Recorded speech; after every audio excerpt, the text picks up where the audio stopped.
yang kita bahas. Gimana caranya kita menjadi orang yang mampu ngelaluin hal-hal yang berat, mampu untuk woles, mampu untuk berani, mampu untuk ngambil pilihan-pilihan yang sulit dengan modal ats-tsiqah billah, percaya kepada Allah Subhanahu wa taala. Seperti kita percaya kepada makhluk, kalau bisa lebih bagus lebih daripada itu. Kayak tadi saya percaya ke teman saya, akhirnya jalan, saya percaya kenapa? Dia guide yang handal. Pas misalnya kita ke satu kota yang kita nggak hafal jalannya, didampingin sama dia. Bahkan kalau udah jalan sama dia, kita udah nggak perlu pakai Google Map. Kenapa? Jalan dia itu lebih akurat daripada Google Map kadang-kadang. Kadang-kadang kan Google Map juga dia ngasih jalan yang mungkin udah belum diupdate, ternyata jalan itu udah ditutup. Kenapa ditutup? Lagi ada acara pengantenan. Google Map tahu? Nggak tahu. Kan Google Map nggak mengupdate setiap hari. Dia mungkin sebulan sekali atau entah berapa bulan sekali. Ya Allahu alam, saya nggak ngerti. Beberapa kali saya jalan nih, ditunjukin jalan alternatif yang paling cepat. Masuk kampung dong. Dan jalannya kecil tapi cepat, motong gitu. Oke, saya ambil nih naik mobil. Ternyata ditutup, jalan itu ditulis ditutup sementara ada acara ngantenan. Akhirnya harus mundur lagi, malah lebih lama sampainya daripada ngambil jalan biasa. Kenapa? Dia nggak update. Teman saya yang orang daerah situ tahu banget, Ustaz jangan lewat situ, lagi ada acara ngantenan, di situ lagi ditutup jalannya, di situ lagi banjir, di situ lagi apa, lagi rusak atau apa. Dia lebih update. Sehingga pas saya jalan, saya trust banget sama dia. Udah nggak apa-apa deh, ikutin aja nasihat dia. Apakah kita trust kepada Allah kayak kita trust kepada dia? Sehingga ketika Allah mengatakan jangan yang ini buat bikin kamu celaka, ini aja jalan yang lurus. Ini aja jalan syariat, ini aja jalan yang baik, yang bahagia. Kita memilih jalan yang dipilih oleh Allah karena kita percaya Allah lebih tahu yang mana yang paling baik buat kita. Allah yang lebih update perubahan dinamika dalam kehidupan kita ketimbang diri kita sendiri. Allah lebih update, bukan hanya update, Allah lebih tahu masa depan yang bahkan belum terjadi. Sehingga kita percaya kepada Allah, analoginya kayak kita tadi percaya kepada teman orang lokal situ yang tahu banget jalan yang paling cepat untuk sampai ke lokasi. Ini namanya ats-tsiqah billah. Gimana membangun ini supaya kita bisa ngejalanin hidup lebih mantap? Gimana ngebangun ini biar kita nggak gampang galau? Gimana ngebangun ini kalau kita lagi sedih berat? Salah satu penyebab sedih berat itu misalnya saya pernah nanya kayak kuesioner gitu, apa yang bikin teman-teman paling galau? Salah satu jawabannya, yang bikin kita paling galau, musibah terbesar itu Ustadz, diputusin pas lagi sayang-sayangnya.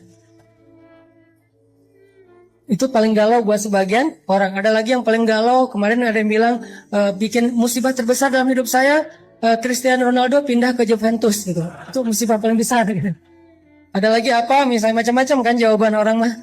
Intinya adalah, gimana kalau kita dihadapkan dengan masalah kayak gitu. Kita kayak nggak terima kenyataan. Masa sih Argentina kalah sama Perancis? Kan nggak diterima tuh kenyataannya gitu ya. Itu gimana rasanya? Bisakah kita tetap bisa woles?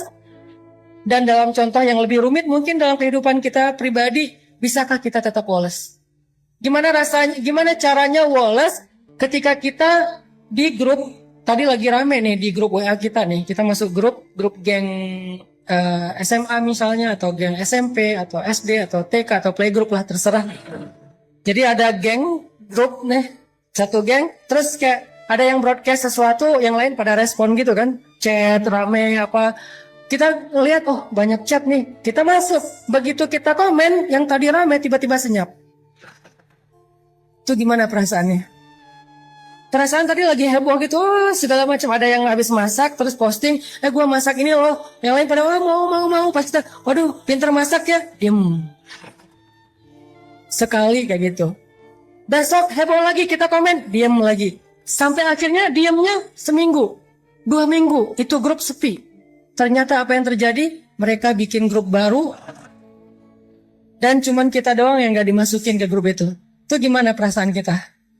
Kan sakit hati banget ya. Itu benar-benar wah kecewa banget lah.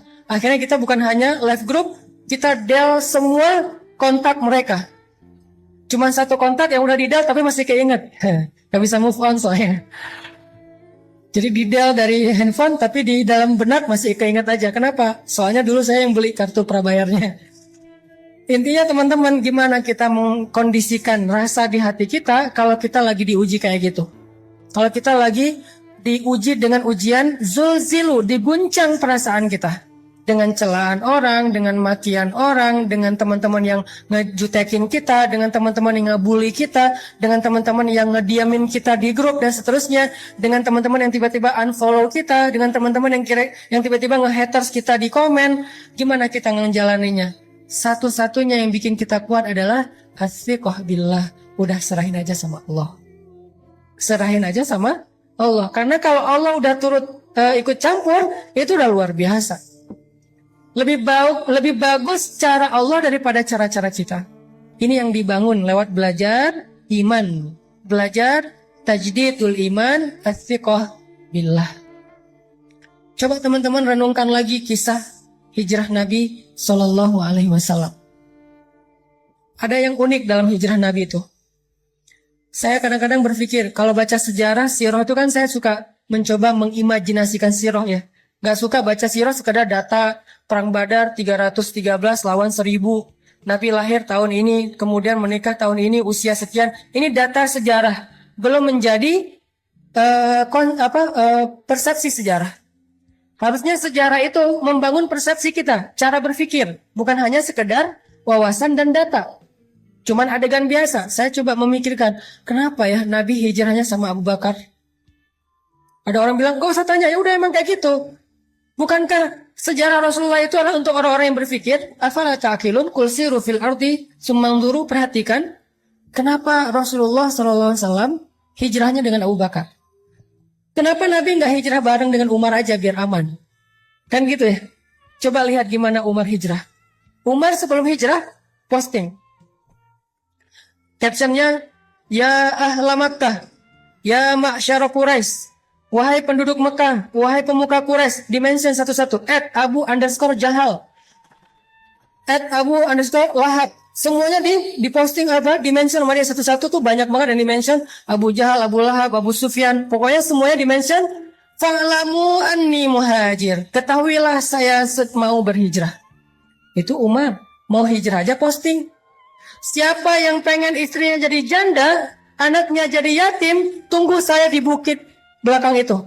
Terus di share log sama Umar. Biar gak kesasar. Jelas gitu, di mana harus nunggu. Umar kan, ada yang berani komen gak? Nge-like aja doang yang lain. Kalau gak suka pun diam aja. Gak ada Abu Jahal, Umar, wah habis lo Umar, Umar misalnya apa. Dia marah-marah gak berani. Apalagi mentahzir Umar, gak ada yang berani. Kenapa? Umar ditakuti di Mekah. Umar itu jawara Mekah. Salah satu di antara petarung Mekah yang terkenal, Umar, Khalid, Hamzah. Kalau Nabi pengen hijrahnya aman, harusnya bareng Umar dong. Sehingga ketika Nabi hijrah bareng Umar, Umar langsung instastory, gue lagi bareng dengan Rasulullah nih. Pengen hijrah ke Madinah, ada yang berani nunggu gue di jalan? Gak ada yang berani kan? Kan aman hijrah Nabi, kenapa gak bareng Umar aja? Itu pertanyaan saya. Wah, kenapa gak dengan Umar ya? Kalau kayak gitu kan Umar aman banget. Hijrahnya serombongan, gak ada yang berani nungguin. Semuanya mulus jalannya. Kenapa gak dengan Umar? Atau kalau Umar mungkin bukan keluarga Nabi, walaupun nanti jadi sahabat dekat, kenapa nggak dengan Hamzah? Yang secara status di Mekah sama kayak Umar, ditakuti. Jawara juga, pemanah ulung, pemburu, hunter. Dan beliau pamannya Rasulullah SAW sendiri. Kenapa nggak dengan Hamzah? Sehingga kalau misalnya Rasulullah lagi hijrah, terus orang-orang ngelihat yang ngedampingin atau yang ngawalnya adalah Hamzah, nggak ada yang berani ngedekat. Kenapa nggak dengan Hamzah? Atau kenapa nggak dengan Utsman? Supaya dikasih fasilitas hijrah yang nyaman, dikasih mobilnya Alphard. Kemudian nanti di perjalanan di rest area itu pilih rest area yang paling bagus, ada bisnis lounge-nya, bisa duduk nyaman, nggak perlu susah-susah, nggak akan kehujanan, nggak akan kepanasan. Karena Utsman orang kaya, kenapa nggak dengan Utsman? Atau kenapa nggak dengan tokoh-tokoh lain yang punya pengaruh di dalam kabilah orang Mekah? Kenapa Abu Bakar As-Siddiq? Satu, secara fisik Abu Bakar itu nggak seperti Umar bin Khattab. Beliau nggak lemah, karena kalau dibandingkan kita, Abu Bakar lebih tangguh. Soalnya Abu Bakar gitu-gitu mujahid. Tapi di antara orang Mekah, beliau tidak dikenal sebagai petarung. Kenapa Abu Bakar yang dikenal sebagai orang yang paling lembut? Kenapa Abu Bakar yang hartanya udah habis? Ya, Abu Bakar itu pernah jadi orang kaya, tapi sekarang lagi jatuh miskin sejak membantu dakwah Nabi. Terutama habis di boykot selama 3 tahun. Kenapa Abu Bakar yang secara kabilah beliau berasal dari suku Taim. Suku Taim itu salah satu suku yang paling lemah di Mekah. Sementara Umar, Utsman, yang lain-lain itu suku-suku yang kuat di Mekah. Kenapa Abu Bakar?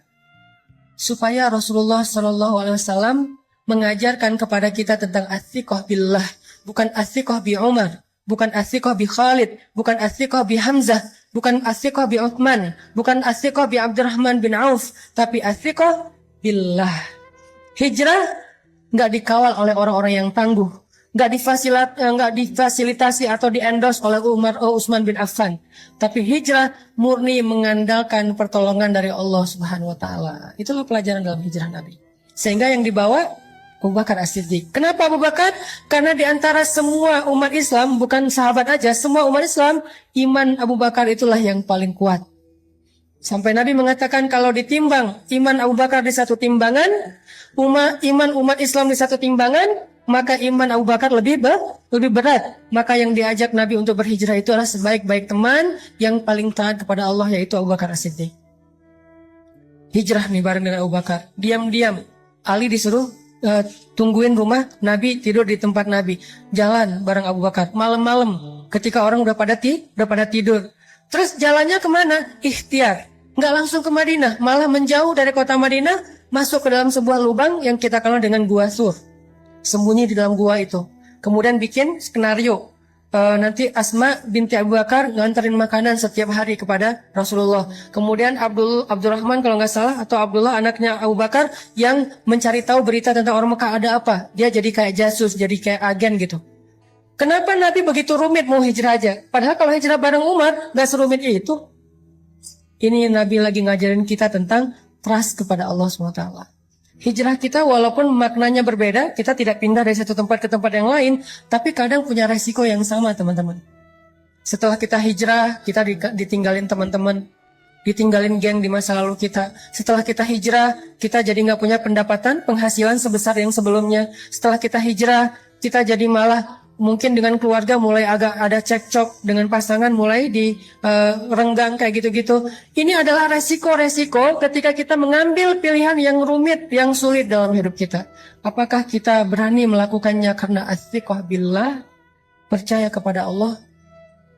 Ini yang dilakukan Nabi SAW. Sehingga ketika beliau sembunyi di dalam gua Sur, kemudian Abu Jahal mengumumkan, kata Abu Jahal, siapa yang bisa membawa pulang Muhammad hidup atau mati, maka akan aku hadiahkan 100 ekor onta. Kalau satu ekor onta harganya 100 juta, berarti berapa? 10 miliar ya. Akan aku hadiahkan minimal nih, karena harga onta yang dipakai untuk ke luar negeri itu di atas 100 juta. Kalau yang 40 juta, 50 juta itu onta potong. Ya, onta juga ada onta kampung, ada onta potong. Kalau onta potong harganya sekitar 40 juta. Kalau onta yang dipakai rihlah itu biasanya di atas 100 juta. Kebayang nggak? Siapa yang bawa pulang Muhammad hidup atau mati dikasih 10 miliar. Siapa yang nggak mau? Akhirnya semua pembunuh-pembunuh bayaran yang tadi ngelihat itu lagi trending topik di sosial media, mereka semuanya langsung bergerak. Tadinya pada nongkrong-nongkrong di tempat mereka masing-masing, ada yang minum-minum, tiba-tiba kata temannya, ada sayembara tuh, nangkep Muhammad, hidup atau mati, terus hadiahnya apa? 10 miliar, semuanya bangkit. Serentak, semua pembunuh bayaran di kota Mekah mencari Rasulullah SAW. Gimana rasanya? Dicari oleh pembunuh bayaran. Kalau ketemu, antara dibawa hidup ataupun dalam keadaan mati. Nyari. Salah satu pembunuh bayaran paling legend yang ada di Mekah namanya Suraqah bin Malik. Itu paling legend. Gimana legendnya? Gak ada yang gak kenal Suraqah. Kalau Suraqah udah muncul, pada kayak bisik-bisik, Suraqah. Kenapa? Saking legendnya. Suraqah dekat, ada yang foto diam-diam. Wah, gue bareng Suraqah. Padahal Suraqah juga gak tahu apa-apa gitu ya. Saking pengen nambah followers misalnya. Wah, gue ketemu pembunuh bayaran yang paling legend. Kayak kalau selama ini mungkin ada beberapa yang dulunya pernah jadi ketua mafia, ketua geng, ketua preman di beberapa daerah. Terus udah hijrah, udah taubat, dianggap sebagai legend kan. Kadang-kadang wawancara gitu. Walaupun udah taubat, kalau dia datang ke sebuah warung kan langsung hening tuh warung. Kenapa? Wah, ada fulan misalnya gitu kan ya. Akhirnya pada kayak respect gitu, kayak segan misalnya, itulah Suraqah. Terkenal sebagai pembunuh bayaran paling legend di kota Mekah. Dia tahu jejak banget.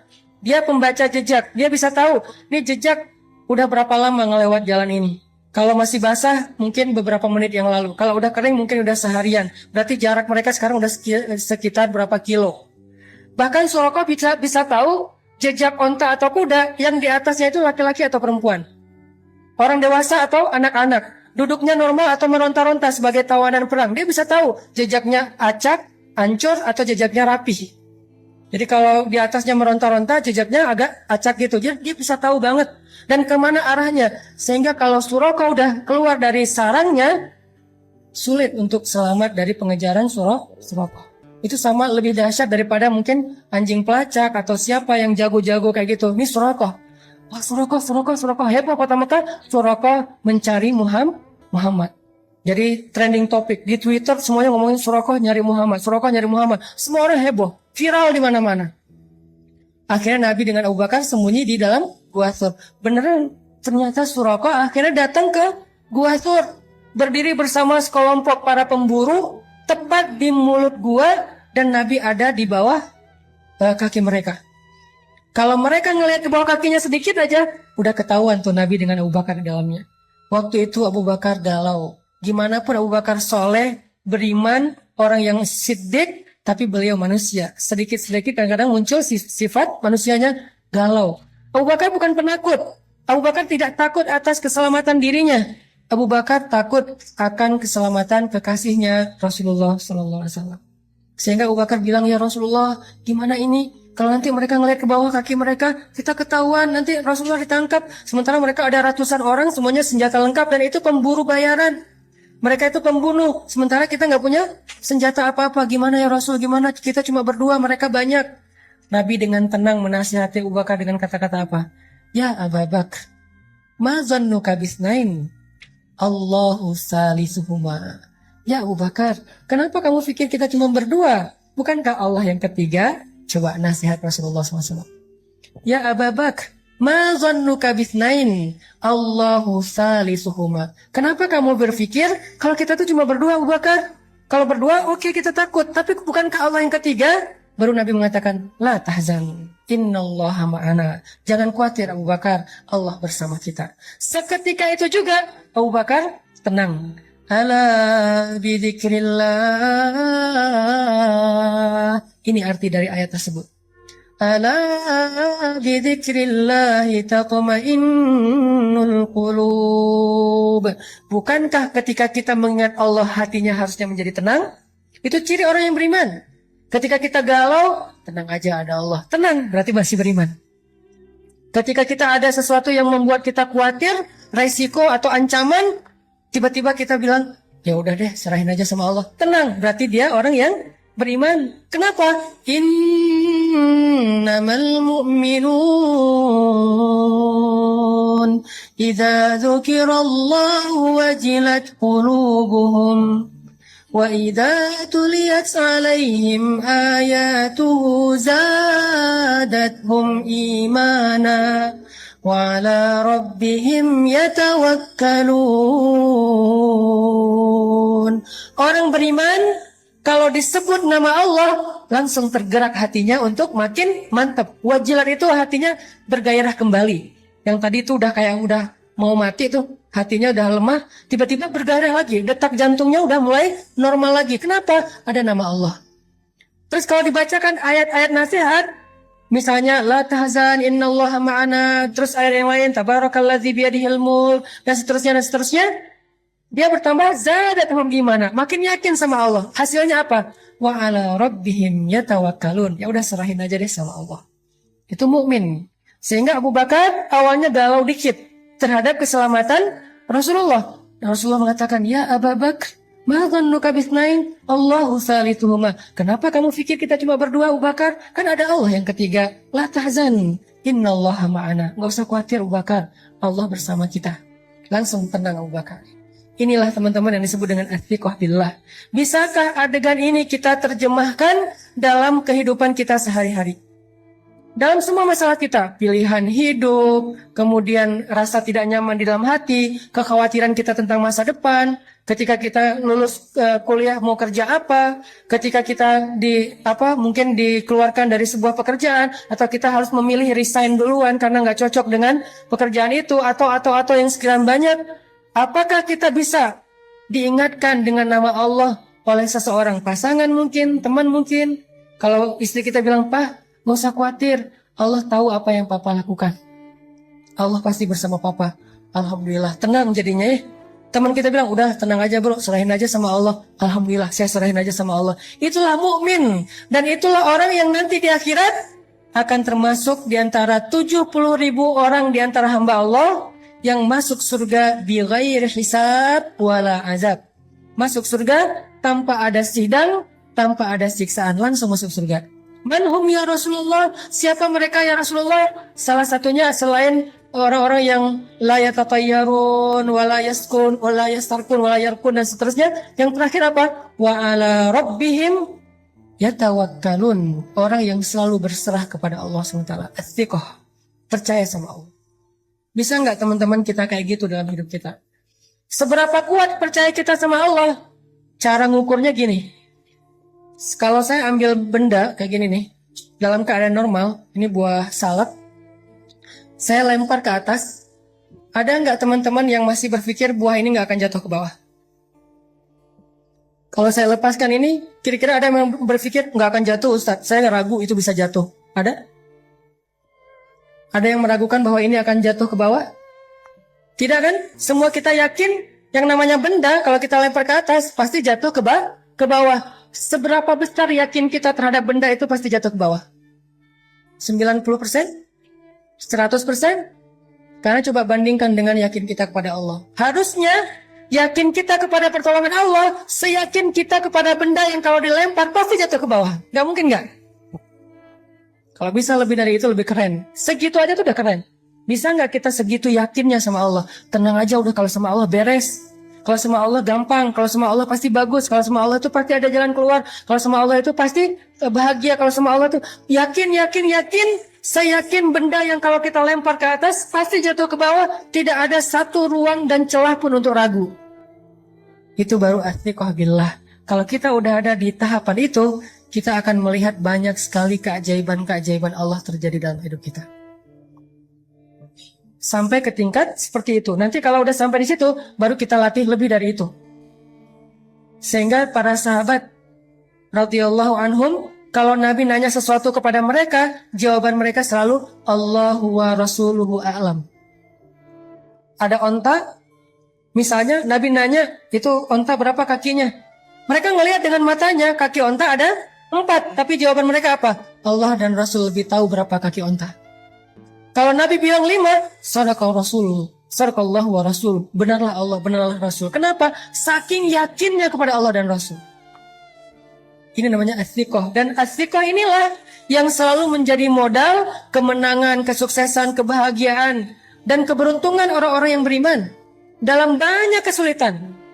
Dan salah satu kesulitan yang paling rumit itu adalah perang Badar yang direkam oleh Allah di dalam surat Al-Anfal. Sehingga surat Al-Anfal dikenal juga dengan nama Suratul Badar. Surat Perang Badar. Surat Perang Badar.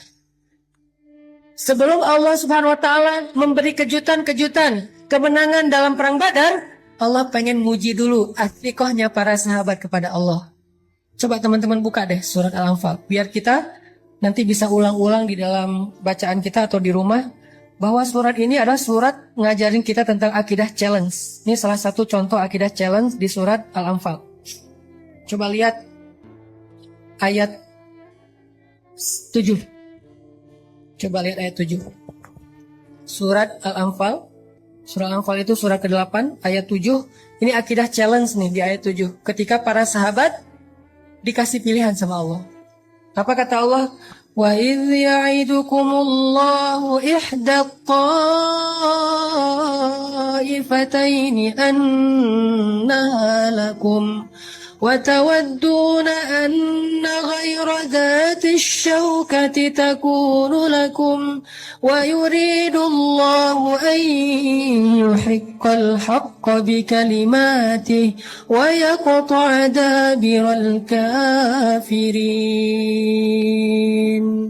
Ini akidah challenge. Apa artinya? Dan ingatlah kisah ketika Allah menjanjikan kepada kalian salah satu dari dua golongan yang akan kalian hadapi adalah bagian kalian. Sedangkan kalian menginginkan bahwa golongan yang tidak memiliki kekuatan senjatalah yang menjadi bagian kalian. Tetapi Allah ingin membenarkan yang benar dengan ayat-ayatnya dan memusnahkan orang-orang yang kufur sampai ke akar-akarnya. Apa yang terjadi? Coba nanti baca lagi sirah Perang Badar secara utuh. Dari awal sampai akhir. Kan skenario awal dari Perang Badar itu apa teman-teman? Karavan dagang Abu Sufyan baru pulang dari Syam. Ngelewatin jalur dekat kota Madinah. Apa yang dibawa oleh karavan dagang ini? Karavan dagang ini membawa hasil jualan harta orang-orang muhajirin yang diambil alih, dirampas oleh orang Quraisy, termasuk Abu Sufyan. Sebelum Abu Sufyan masuk Islam. Jadi ketika kaum muhajirin hijrah ke Madinah, pasar mereka, ternak mereka, kebun mereka, rumah mereka, aset mereka dijarah, diambil alih oleh orang-orang Mekah, orang-orang Quraisy seperti Abu Jahal dan yang lainnya. Lalu dijual ke Syam. Nah sekarang pulang dari Syam membawa hasil keuntungan dari rampasan itu. Sehingga Nabi SAW mengajak orang-orang muhajirin, ayo kita ambil kembali harta kita. Itu skenario awalnya. Ayo kita cegat karavan dagangnya Abu Sufyan dan kita rampas kembali harta milik kita. Sahabat semangat. Siap ya Rasulullah, Allah Akbar, semangat gitu. Kenapa? Karena yang akan mereka hadapi itu karavan dagang, bukan tentara, bukan prajurit. Mudah untuk mengalahkannya. Dan keuntungannya besar kalau kita menang. Ternyata Abu Sufyan juga punya mata-mata. Langsung dia tahu informasi Nabi akan cegat. Dia ngasih tahu ke Abu Sufyan ngirim orang cepat untuk menghubungi Abu Jahal. Kalau dulu kan nggak bisa telepon-teleponan ya. Akhirnya ngirim orang, Abu Jahal datang untuk mengawal karavan dagang. Dengan apa? Dengan satu pasukan yang isinya adalah pembunuh bayaran. Yang isinya sebagiannya adalah pembunuh bayaran. Sisanya petarung-petarung hebat. Termasuk senior-senior ada di dalamnya. Pasukan yang jumlahnya 1.000 orang kurang lebih. Sekarang ada dua target. Satu karavan dagang yang mudah dilumpuhkan dan untungnya besar. Satu lagi pasukan perang yang sulit dikalahkan dan untungnya kecil. Apa yang mau diambil dari pasukan perang? Paling ghanimahnya ya gitu-gitu aja. Pedang, perisai, onta. Kalau ini emas, sutra, segala macam kan ya. Wa idh ya'idukum, ketika Allah memberikan kalian pilihan ta'ifatain, dua kelompok, mana yang kalian inginkan? Ternyata kaum muslimin menginginkan yang mana? Manusiawi. Yang tetap Abu Sufyan, Rasul, kita nggak usah beralih ke yang lain, ini aja istiqomah. Dari awal kan emang pengennya ini. Kan emang rencana awal kita pengen mencegat karavan dagangnya Abu Sufyan. Ngapain sih harus ngadapin Abu Jahal? Udah biarin aja, ntar dia juga pulang sendiri kalau dia nungguin kita nggak datang. Para sahabat memilih ini. Ternyata Allah memilih yang Abu Jahal. Disinilah kaum muslimin galau. Duh, ada yang kecewa. Coba baca ayat sebelumnya. Gimana bentuk kegalauan mereka? Ayat 5. Kama akhrajaka rabbuka min baitika bil haqq wa inna fariqam minal mu'minina lakarihun. Apa kata-kata terakhirnya? Lakarihun. Benar-benar gak suka. Itu perasaan Ahlu Badar. Itu perasaan kaum muslimin. Dan itu bukan orang Islam biasa loh. Awalun. As-sabiqun al-awalun minal muhajirin, itu awalunnya muhajirin. Lebih dahsyat daripada awalunnya ansor. Dan kedua-duanya keren. Was-sabiqun al-awwalun minal muhajirin wal ansar. Allah memuji mereka di banyak ayat. Kuntum khaira ummatin ukhrijat linnas. Khairun nas qarni. Allah memuji, Rasulullah memuji mereka kan? Ternyata sempat galau juga. Itulah manusia. Lakarihun, mereka gak suka dengan pilihan ini. Berat sekali. Kari itu artinya benci. Cuman terjemahannya kalau benci agak kurang pas nih. Minimal mereka nggak suka. Aduh kok jadi kayak gini ya? Kok kayak jadi kayak gini ya? Terus ayatnya apa? Yujadilunaka fil haq. Mereka mendebat kamu dalam hal yang benar. Masih ada yang protes. Rasul, bener ini ya Rasul pilihan kita. Rasul kok kita jadi kayak gini? Rasul kok kita nggak seperti yang kemarin? Rasul kok kita udah berubah? Ini adalah reaksi-reaksi para sahabat ketika Allah kasih pilihan yang lain, bukan pilihan yang pertama. Yujadilunak, mujadalah itu artinya berdebat. Yujadilunaka fil haqqi ba'dama tabayyan ka'annama yusaquna ilal mauti wa hum yanzurun. Gimana rasa enggan mereka? Mereka protes kepada Nabi, kemudian seolah-olah mereka seperti orang yang dihalau kepada kematian dan mereka melihat malaikat kematian itu atau malaikat maut. Ini kan sebuah gambaran ya, gimana beratnya kaum muslimin terhadap pilihan ini. Kayak orang dibawa ke satu tempat mau dieksekusi mati. Dan mereka melihat tiang gantungan, melihat algojo yang dengan parang yang tajam, seolah-olah mereka mau dibawa ke sebuah tempat eksekusi mati. Begitu enggannya mereka datang terhadap pilihan Allah Subhanahu wa taala. Akhirnya Nabi mengumpulkan mereka semuanya, ahlu Badar. Nabi menasihati mereka, Nabi membacakan ayat ini kepada mereka. Akhirnya mereka baru sadar, lalu sami'na wa ata'na. Kami ikut pilihan Allah dan Rasul. Ini maksud dari innamal mu'minun idza dzukirallah wajilat qulubuhum. Tadi mereka galau, lalu diingatkan dengan nama Allah, wahai kaum muslimin, ini pilihan Allah, taatlah sama Allah, ambil aja pilihan Allah walaupun berat. Wajilat qulubuhum, hati mereka tiba-tiba menjadi bergairah. Wa idza tuliyat alaihim ayatu zadatuhum imana, bertambah iman mereka. Wa ala rabbihim yatawakkalun, akhirnya mereka berserah kepada Allah. Ya udah kami ikuti cara Allah, sami'na wa ata'na. Hasbunallah wa ni'mal wakil. La haula wa la quwwata illa billah. Itu yang terjadi kepada ahlu Badar. Allah mau nguji dulu, mereka sikoh nggak sih sama Allah? Buat apa sih Allah ngetes-ngetes kayak gitu? Karena Allah pengen ngelihat siapa yang benar-benar yakin kepada Allah, siapa yang ragu-ragu. Kalau ragu-ragu, Allah nggak akan tunjukkan keajaiban kepada mereka. Kenapa perang Badar banyak keajaiban? Karena perang Badar diikuti oleh orang-orang yang sudah teruji sikohnya kepada Allah Subhanahu wa taala. Udah teruji, walaupun galau lagi, terus balik lagi, galau lagi, itu manusiawi. Dia imannya Yazid wa yankus. Ketika Yazid mantap, ya tawakkalun. Ketika yankus mempertanyakan, yujadilun. Kenapa gini, kenapa gini, kenapa gini. Tapi cepat recovery-nya, balik lagi. Itulah kita. Udah mantap nih, saya akan hijrah. Pas udah hijrah, kenapa setelah hijrah itu jadi gini-gini amat ya? Galau kan? Diingatin lagi. Emang kayak gitu, bukan kita doang yang ngerasain. Orang sebelum kita yang lebih soleh ngerasain juga. Oh gitu, ya udah mantap lagi. Besok ada ujian, tapi kok nggak selesai-selesai ya ujiannya. Terus diingatin lagi, kuat lagi. Gitu aja terus iman kita teman-teman. Yazidu wayangkus, zail, tergelincir, balik lagi, tergelincir, balik lagi. Hati kita, yuqallibu dzatal yamin wa dzatal shimal. Dia kadang-kadang ke kanan, kadang-kadang ke kiri. Itulah butuhnya tajdidul iman sepanjang perjalanan hidup atau sepanjang perjalanan proses hijrah. Harus diperbaharui. Salah satu cara memperbaharui iman, duduk dalam majelis-majelis nasihat dari ulama. Kita nggak harus hafal apa yang disampaikan ustaz. Kita nggak harus hafal ayat-ayatnya, hadis-hadisnya. Minimal tambah iman. Liyazdadu imanan ma'a imanihim, setelah kita mendengarkan nasihat itu. Baru nanti mantap lagi nih. Sahabat juga galau. Sekelas muhajirin awalun aja galau. Akhirnya berangkat. Sekarang pasukannya dialihkan ke arah Abu Jahal. Jalan, terus sampai di sebuah area namanya daerah Badar. Orang-orang kafir Quraisy dapat spot yang ada mata airnya. Orang Islam dapat spot yang gak ada mata airnya. Mulai agak khawatir, nih ya, airnya irit nih, jadi jangan boros-boros ya, airnya cuma sedikit. Malamnya ternyata mereka banyak yang gak bisa tidur.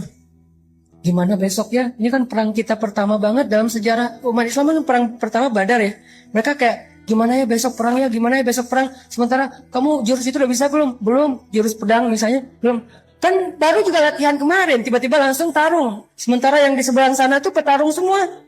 Yang di seberang sana tuh udah kayak show off gitu, udah tayang lagi tarung, tayang lagi nge-trick. Kita baru juga, Oli juga belum bisa. Tiba-tiba disuruh main di ball, di apa gitu. Aduh gimana ya, kagok gitu. Nervous sama yang pro-pro, yang legend-legend. Begitulah para sahabat. Orang-orang yang muslimin, ini amatiran sebagian besarnya. Cuma beberapa orang juga yang tokoh kayak Hamzah, Umar, oke, mereka legend. Tapi sisanya amatiran, orang-orang biasa, bukan petarung. Di sana itu pro semua itu. Ikrimah, Abu Jahal itu kan pro semua ya, pro perang. Orang-orang yang jago dalam berperang. Galau malam itu nggak bisa tidur. Akhirnya kata Allah apa? Allah utus rasa ngantuk kepada kaum muslimin. Ini keajaiban pertolongan Allah kepada orang yang sikoh kepada Allah, percaya sama Allah. Akhirnya apa kata Allah di ayat 11? Ini kita bedah ayatnya nih. Surat masih yang sama, Al-Anfal ayat 11. إِذْ يُغَشِّيكُمُ النُّعَاسَ أَمَنَةً مِّنْ. Allah memberikan kalian rasa ngantuk amanatan, biar kalian merasa nyaman, aman. Aman itu bahasa Arab atau jadi bahasa Indonesia. Amanatan min, supaya kalian merasa nyaman. Tiba-tiba semuanya nguap-nguap, ngantuk, tidur. Kecuali dua orang yang masih terjaga. Rasulullah lagi-lagi bersama Abu Bakar. Nabi berdoa. Doanya Nabi apa? Istighosah yang ada di ayat 9. Iltastaghithuna rabbakum. Jadi istighosah salah satu sunnah Nabi Sallallahu Alaihi Wasallam. Nabi melakukan istighosah dalam momen yang paling berharga, yaitu perang Badar. Iltastaghithun. Gimana istighosah? Istighosah itu doa yang panjang. Saking seriusnya Nabi berdoa, angkat tangannya tuh bukan gini, tapi gini. Pernah nggak doa gini? Saya pernah sekali pas minta jodoh. Dan berhasil. Jadi kadang-kadang doa ada yang nggak pakai ngangkat tangan, kayak doa sehari-hari naik kendaraan atau apa. Ada doa yang pakai angkat tangan, ada yang doa setinggi-tingginya, ada yang doa dengan telunjuk. Kalau doa dengan telunjuk bukan nunjuk-nunjuk Allah, ya Allah kasih loh ya, harus ya, bukan. Dengan telunjuk itu maksudnya cuman kepada Allah saya berharap. Itu maksudnya. Jadi apa? Psikologi Arab dengan Indonesia tuh beda dalam masalah telunjuk. Kalau kita kan kayak nyuruh-nyuruh ya.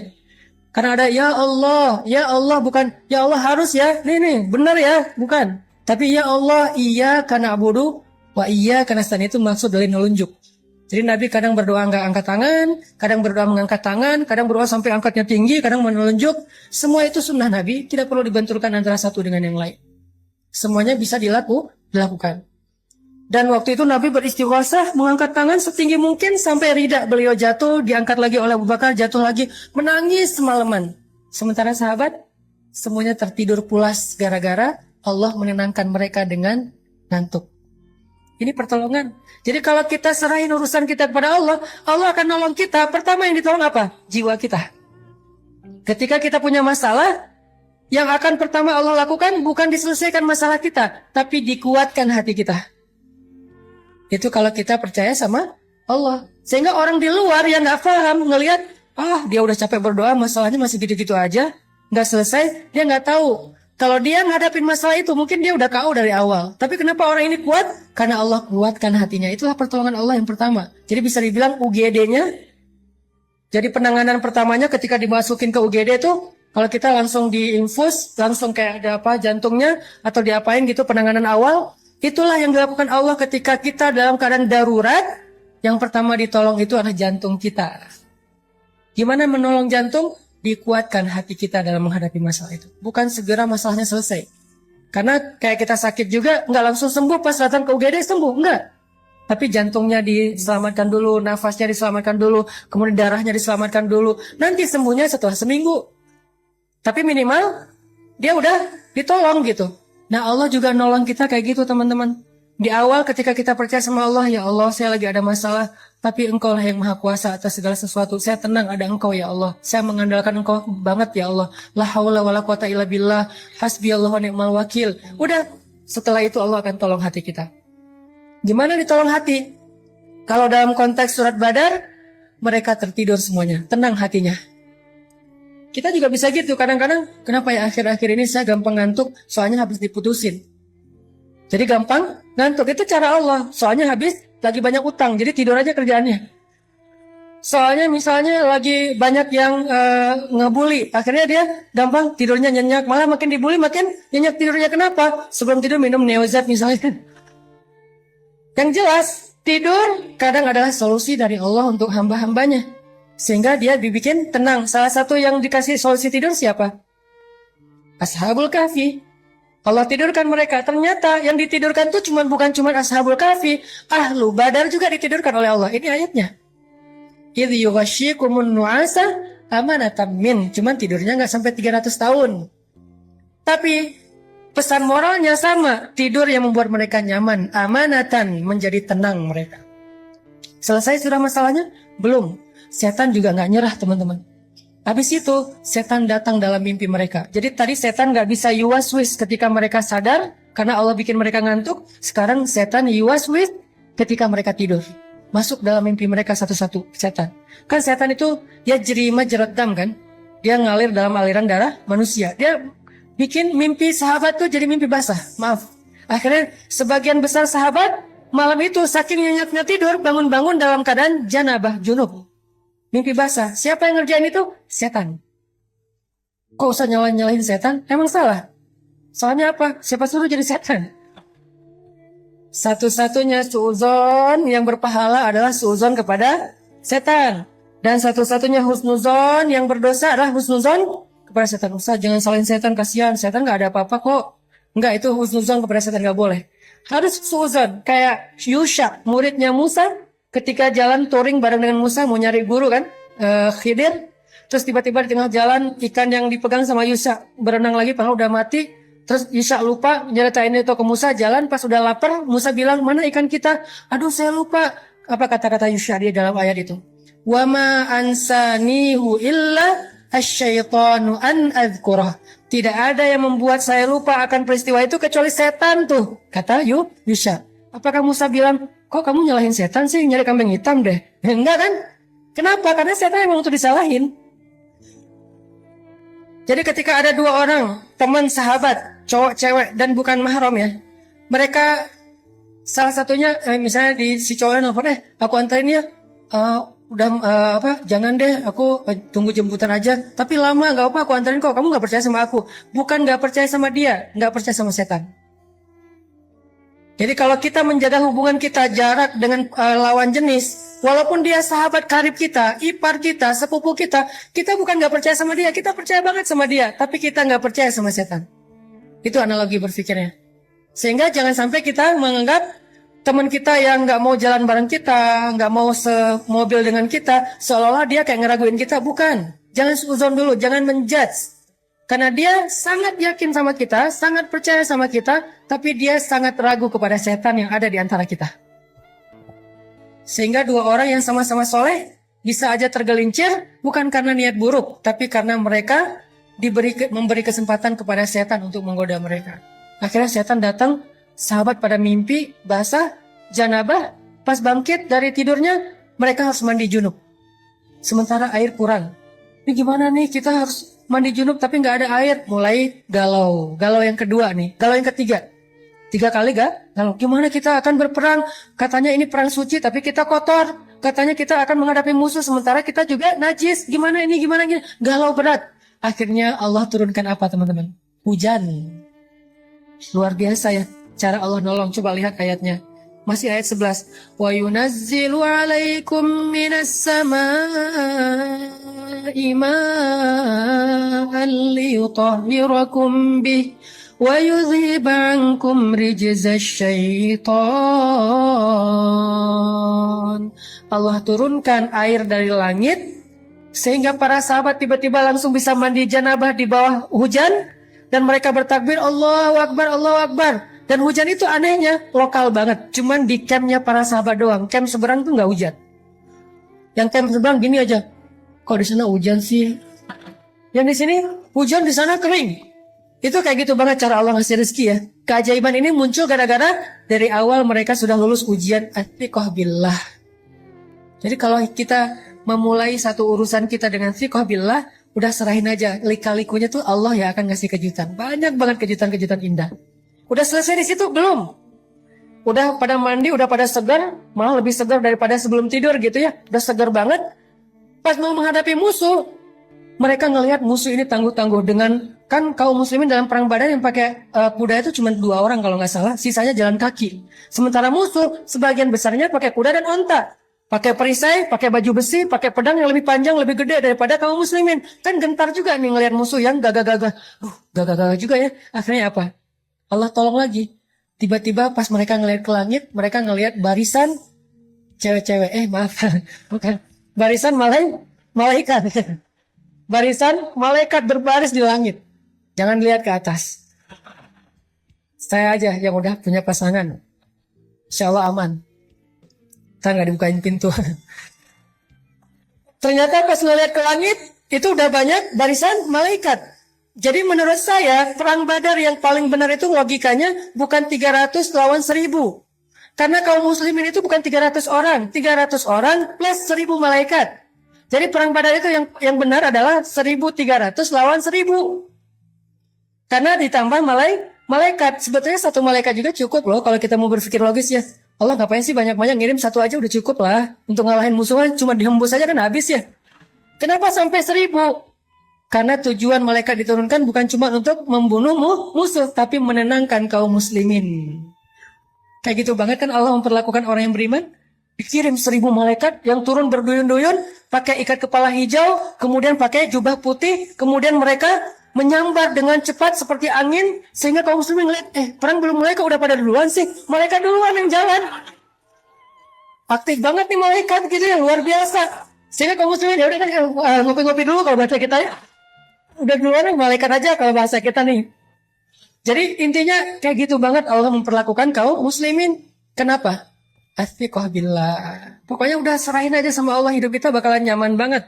Didoain malaikat, ditolong malaikat, di support sama malaikat, di like sama malaikat, di repost sama malaikat, di mention sama malaikat dalam analogi sosial media kita.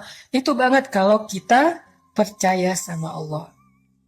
Tapi begitu kita athiqahnya berganti kepada logika, kita lebih yakin kepada hitung-hitungan matematika kita, maka hilanglah semua peluang kita untuk melihat keajaiban dalam hidup kita.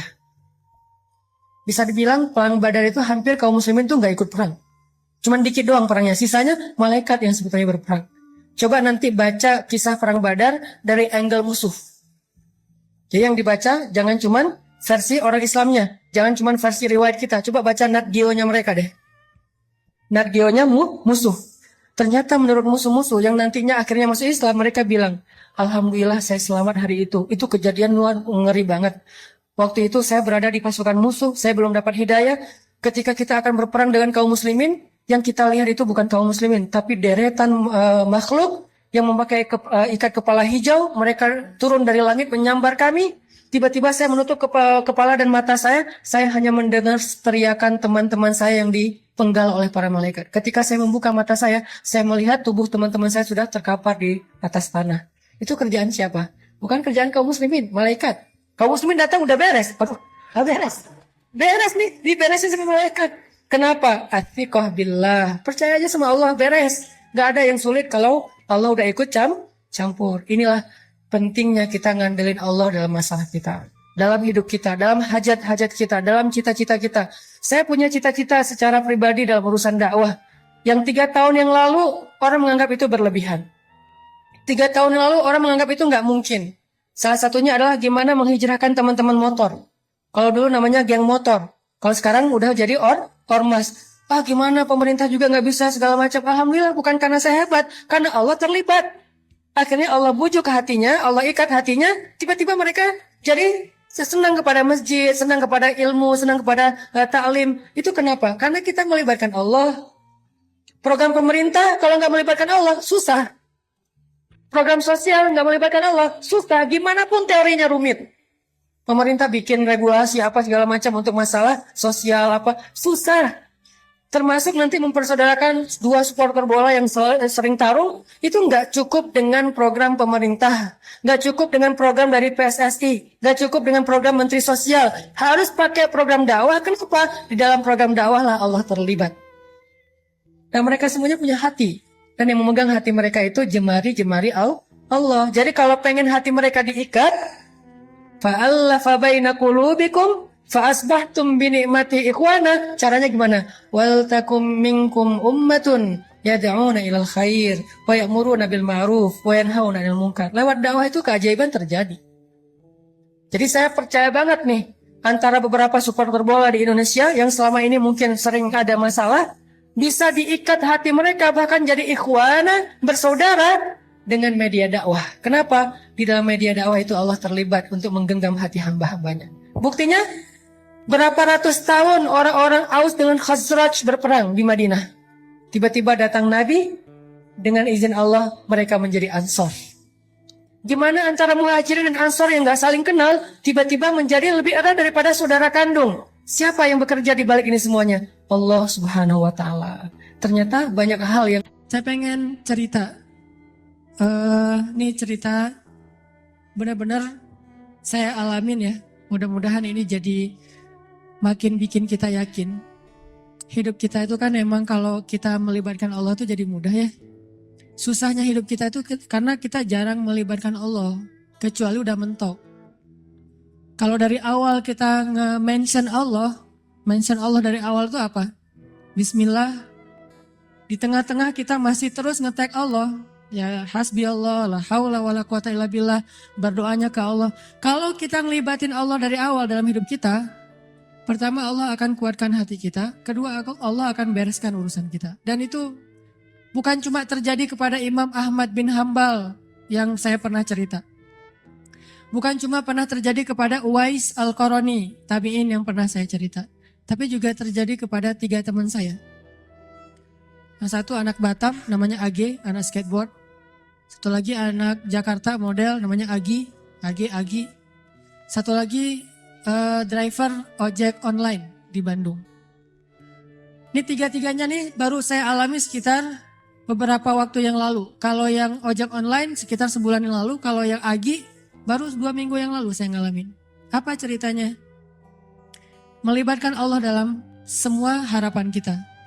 Agi, anak Jakarta ini, pernah ikut kajian saya kayak gini di salah satu masjid di Maruya, di Kebun Jeruk, Jakarta. Terus pas ikut kajian itu dia bilang gini, ya Allah, saya pengen banget ketemu Ustadz Hanan langsung, tapi jangan ditaklim, karena agak susah, terlalu rame. Saya pengen ketemu berdua dalam suasana yang lebih nyaman. Kabulkanlah ya Allah, gitu. Selang seminggu kemudian setelah selesai acara itu, alhamdulillah qadarullah ombaknya lagi bagus di laut. Kan saya suka mantengin ombak tuh. Ada website namanya Surf Forecast kan. Forecast buat surfing. Jadi tahu ombaknya lagi berapa, seberapa baiknya untuk pakai untuk berselancar. Ombaknya lagi bagus nih. Ombaknya 2,5 meter, 2,5 meter. Terus anginnya pas gitu. Pergilah saya ke laut, daerah Jawa Barat namanya Batu Karas, spot surfing. Saya pergi ke sana nih. Agi yang tadinya di Jakarta, ternyata memang dia orang Batu Karas, tinggalnya di Jakarta. Jarang banget pulang ke Batu Karas. Nah seminggu kemudian setelah taklim, dia sakit. Badannya gak enak. Biasanya kalau cuma panas dingin, dia akan tinggal di kos-kosan. Tapi kali ini kangen pengen pulang kampung. Kenapa ya saya pengen pulang kampung? Kenapa ya kayak Imam Ahmad bin Hambal gitu kan. Kenapa ya saya pengen pulang kampung? Akhirnya dia putuskan pulang ke Batu Karas. Dan sampai di Batu Karas, hari pertama dia sampai ke rumah, temannya ngajak ke pantai, kita mandi yuk, kita berenang yuk gitu kata temannya. Yuk, padahal lagi gak enak badan tuh, diajak berenang dia mau. Berenang kalau orang sana berarti surfing, diajak surfing dia mau. Datang ke pantai, saya lagi duduk di pantai, lagi persiapan nih mau turun ke air, lagi duduk santai gitu pagi-pagi sambil ngopi dulu, sambil gak jelas ya ngelamun tentang masa lalu. Jadi lagi duduk dulu nih di pantai nih, sambil ditaruh dengan papan biar gak kena matahari. Udah ke pantai masih takut hitam, padahal udah hitam. Tiba-tiba Agi datang ngeliat dari jauh, nih kayak kenal nih, siapa ya? Kayak pernah lihat, tapi biasanya kan penampilannya beda. Nih udah namanya orang lagi di pantai. Datanglah. Pas udah dekat dibilang, Ustadz Hanan ya? Saya ngeliat, ya kenapa?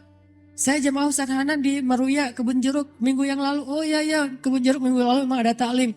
Udah kenalan, dia bilang, Ustadz, minggu lalu saya baru berdoa nih. Ya Allah, saya pengen ketemu Ustadz Hanan, langsung bukan di taklim, biar bisa santai banyak ngobrol. Berikanlah saya apa yang saya harapin. Dia istighfar, dia sholawat, dia doa. Nggak sampai bertahun-tahun, cuma selang seminggu. Qadarullah Allah bikin skenario, ada ombak, saya datang, dia sakit, dia datang, akhirnya ketemu di pantai, ngobrol, jadinya saya seharian cuma ngobrol doang, gak sempat surfing. Terus aja ngobrol, curhat, dia live IG gitu, aduh Jadi ngobrol sama dia, alhamdulillah dikasih gelang batu sama dia, ini Ustadz hadiah gelang batu untuk Ustadz, alhamdulillah ya udah saya pakai. Intinya adalah coba cuma seminggu doang tuh dia minta ke Allah, dia melibatkan Allah, akhirnya Allah kabulkan. Bisa nggak kita dalam waktu seminggu halal dengan cara berdoa ke Allah? Ya Allah, saya lihat dia kemarin di masjid. Masjid apa ini teh? Baitur Rahman. Cuma saya nggak berani menyapa. Saya menyapa dia lewat engkau saja ya Allah. Kalau kita yakin dan tembakan kita itu udah jago tadi, jawid. Gimana tuh jawid? Qira'atak kata Teh Hanin tadi. Kuatkan, jagokan diri kamu dalam yakin ke Allah. Makin jawid, makin jawad, makin bagus. Maka insya Allah akan kena panahan kita. Ada orang mana tadi nggak kena sama sekali. Ada orang yang di jarak yang sama langsung kena. Kenapa? Udah jawid. Imannya udah mantep. Udah yakin gitu. Dan yakin dalam bahasa mana tadi udah profesional. Nanti insya Allah tiba-tiba entah gimana caranya nggak usah cari tahu. Karena saya juga sama Teh Hanin yang cerita tadi. Kita Teh Hanin maksudnya nggak mencari saya. Ada saya mah mencari. Teh Hanin gak mencari, saya sama sekali kita gak kenal, dia gak kenal saya. Pas ketemu di tempat kibdah emang ada sedikit trik yang saya lakuin gitu kan, biar bisa, namanya ikhtiar gitu kan. Dan dengarkan ceritanya, nah gitu deh pokoknya. Yang jelas gak usah berharap kepada Allah tergantung cara. Berharaplah kepada Allah karena kita yakin kepada Allah, cara Allah yang bikin. Ini Agi nih. Yang kedua, driver online. Driver ojek online.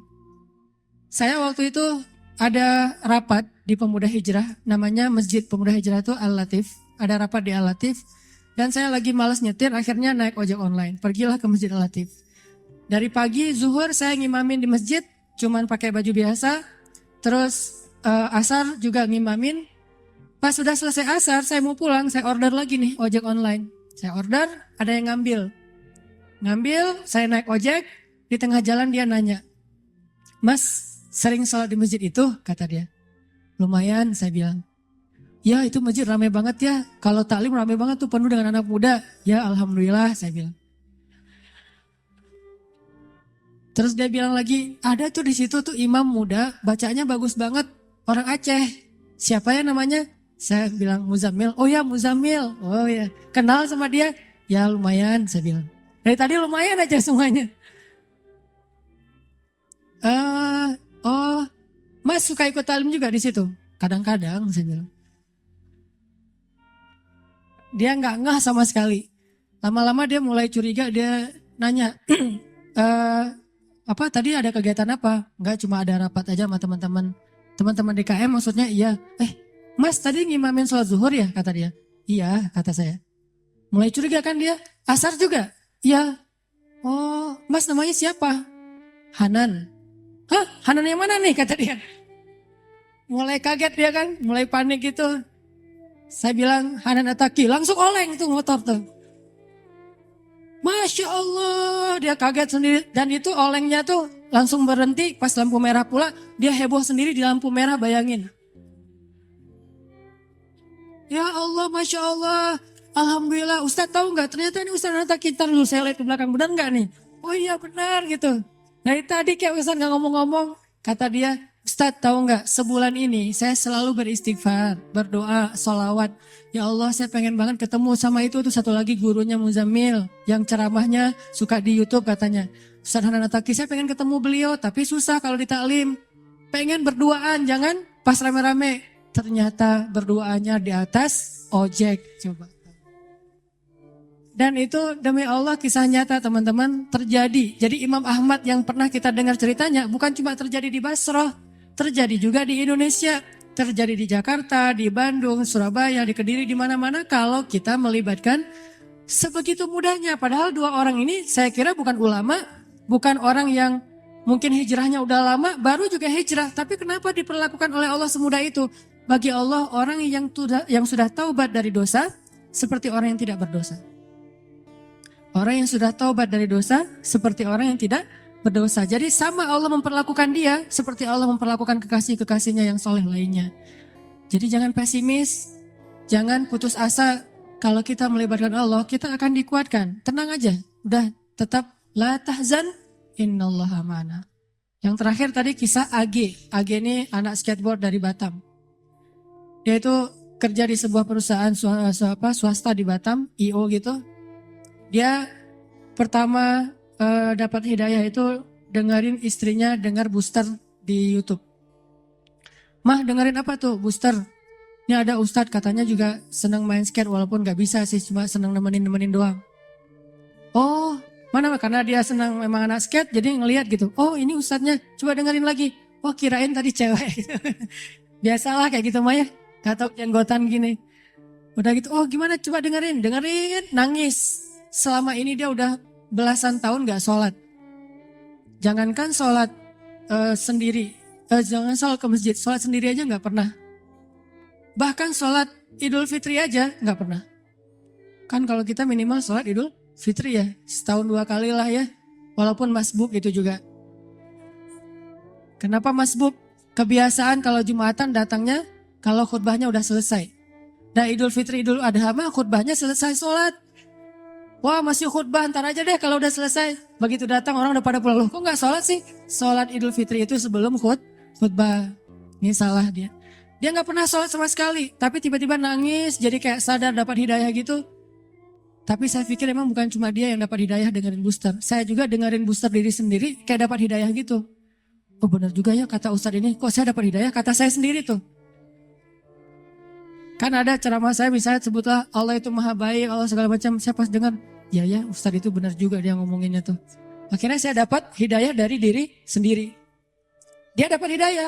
Setelah dia dapat hidayah, diam-diam dia sholat. Dia wudhu, gak mau ketahuan sama keluarganya. Dia tutup pintu, dia sholat di dalam kamar. Jarang-jarang kamarnya dikunci. Pas istrinya mau ngeliat ke dalam rumah, dalam kamar, diketok-ketok kok gak dibukain. Pas udah selesai dia sholat langsung buka-buka pura-pura tadi ketiduran gitu. Dia gak mau ketahuan lagi sholat. Setelah sholat dia berdoa, ya Allah Ustadz itu udah bikin saya sadar. Saya pengen banget ketemu beliau. Beri saya jalan ya Allah. Hari dia berdoa, besoknya dia ketemu dengan atasannya. Dia bilang, Pak boleh saya minta izin? Padahal dia jatah cutinya udah habis tuh. Gak ada dapat jatah cuti lagi. Atasannya nanya, izin kemana? Saya mau ketemu Ustadz saya di Bandung. Ini orangnya, saya dengar booster dari dia jadi saya sadar. Oh ya udah kamu cuti sesuka kamu deh, kata atasannya. Dimudahin, butuh uang saku, dikasih uang saku, berangkat dia ke Bandung. Dan dia datang ke hari Rabu, taklim saya yang rutin di Bandung itu yang di Masjid TSB, Trans Studio. Ketemu langsung dengan saya dan alhamdulillah Ustadz, mudah banget ya kalau kita menuju ke Allah. Yang susah itu kalau kita menjauh dari Allah. Tapi kalau menuju ke Allah dipermudah, banyak banget urusan yang dipermudah. Saya malah dapat uang saku, saya malah dapat kayak bonus dari atasan saya. Keluarga saya alhamdulillah sekarang jadi lebih baik setelah saya berhijrah. Dan saya pengen ketemu dengan Ustadz, dimudahin banget. Ini lihat bukti. Bukan karena saya orang soleh, enggak. Kesolehan kita hanya Allah yang tahu. Tapi karena kita yakin sama Allah. Karena kita melibatkan Allah. Terus kenapa galau, kenapa khawatir, kenapa enggak tenang? Kalau kita bisa melibatkan yang maha kuasa dalam segala urusan kita. Jadi itu teman-teman, coba buktiin deh. Kalau teman-teman yang lain di tempat yang tadi saya ceritain udah membuktikan, kita pasti bisa lebih dari itu. Bukan hanya ketemu Ustadz, tapi juga ketemu dengan pasangan kita, menemukan rezeki yang halal untuk kita, apapun kebaikan. Tinggal, ya Allah, saya pengen nikah, beri saya jalan. Udah gitu, lihat keajaiban terjadi dalam hidup kita. Kalau enggak juga, enggak ada sia-sianya berdoa kepada Allah. Makanya saya bilang kalau berdoa tuh jangan yang tanggung, yang mantap sekalian. Ya Allah, kalau mobil ya Allah saya pengen Alphard. Penghasilan kita kecil, tapi pengennya Alphard. Emang sia-sia? Enggak. Kalau enggak dikasih Alphard di dunia, dikasih Alphard di akhirat. Kan Allah pasti mengabulkan doa kan? Pasti itu. Kalau enggak dikabulkan di dunia, dikabulkan di akhirat. Bangun dari kubur tiba-tiba lewat Alphard, berhenti depan kita. Ini mobil siapa? Ayo kita ke Padang Mahsyar lewat pakai Alphard gitu. Udah ada drivernya. Mereknya bukan Toyota tapi mereknya Cahaya. Merek baru nih, belum dijual di Indonesia.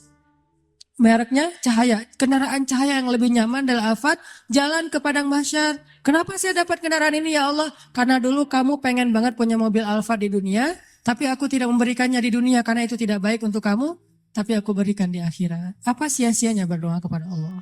Jadi tetap ar-raja ilallah, berharapnya hanya ke Allah, dan itulah obat untuk segala kegalauan.